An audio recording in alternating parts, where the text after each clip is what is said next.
All right, this is Evan from Accent, and we're going to try our very first foray into Avid Cloud using Pro Tools 12 and our brand new Pro Tools Quartet by Apogee. Wow.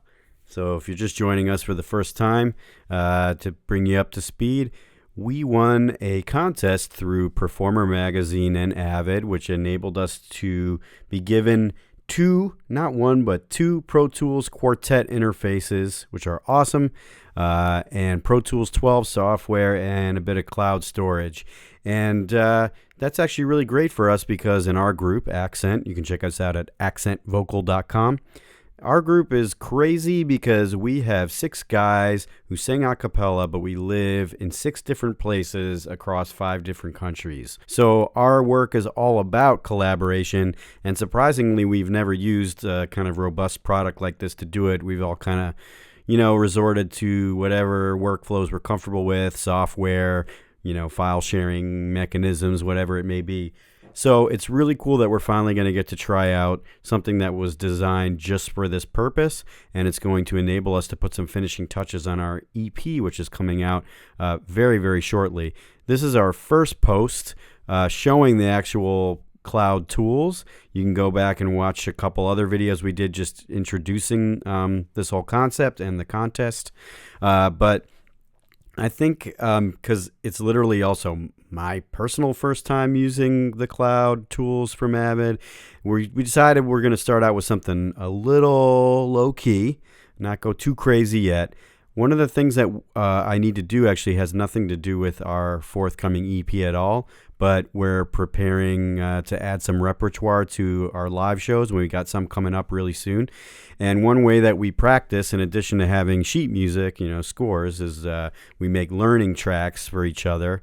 And that usually just means we kind of stem out the different parts, different tracks from a recorded project, and then send them along to each other, and everybody can kind of make whatever mix they like. If they want their part up real loud or panned way to the left or something, and everybody else panned to the right, they can do that. So I went ahead and made some stems already from a session of an Ariana Grande cover we did. You can see it says Into You at the top. That was the song.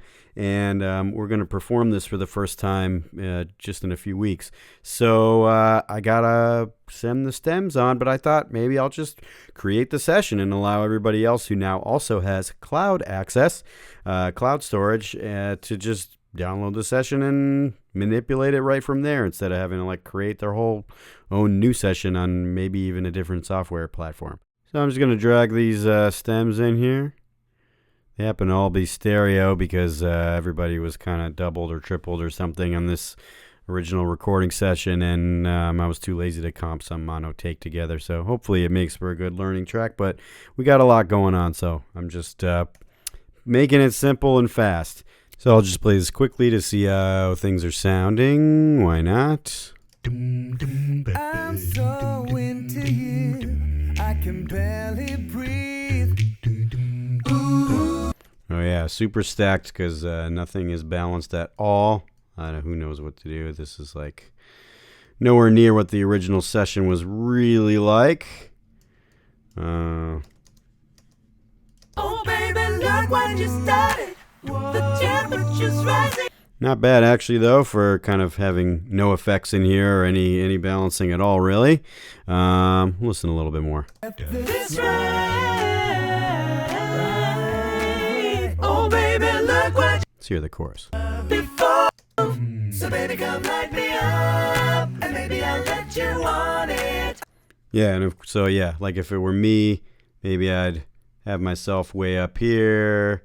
And maybe I want to pan myself a little bit to the left and the rest of the guys a bit to the right or something. And I can just bring them down, bring the perk down a little bit. So baby, come light me up, and maybe I'll let you want it. A little bit dangerous.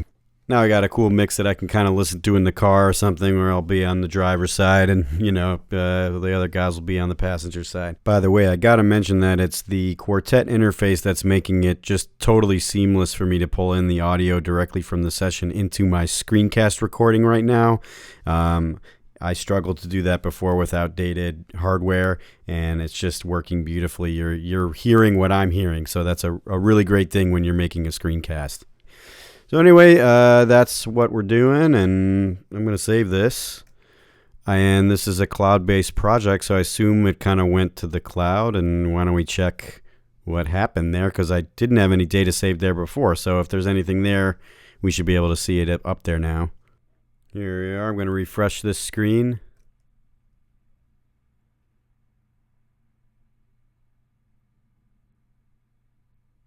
Yeah, there's 154 megabytes used.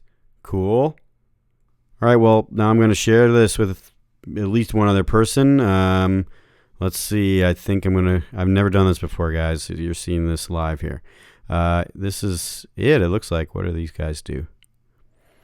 Upload all new changes. Sure, why not? Awesome. I'm going to add someone to this. I got to set up a little artist account. Do that real quick.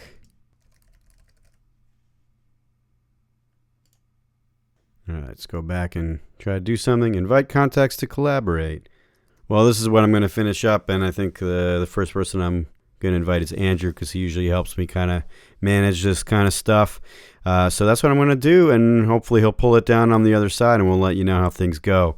We'll be coming back at you once a week for the rest of the month, and we'll be talking a little bit more, showing you a little bit more about the EP and what we're going to do. We're going to do a little bit of tracking, a little bit of probably mixing or editing, and it's coming up. So stay tuned. Stay tuned to our pages at Accent Vocal. Follow us on all the social media, and of course follow Avid Pro Tools and Performer Magazine, so you'll know when we're going to be posting updates. Thanks, everybody. Happy New Year. See you soon.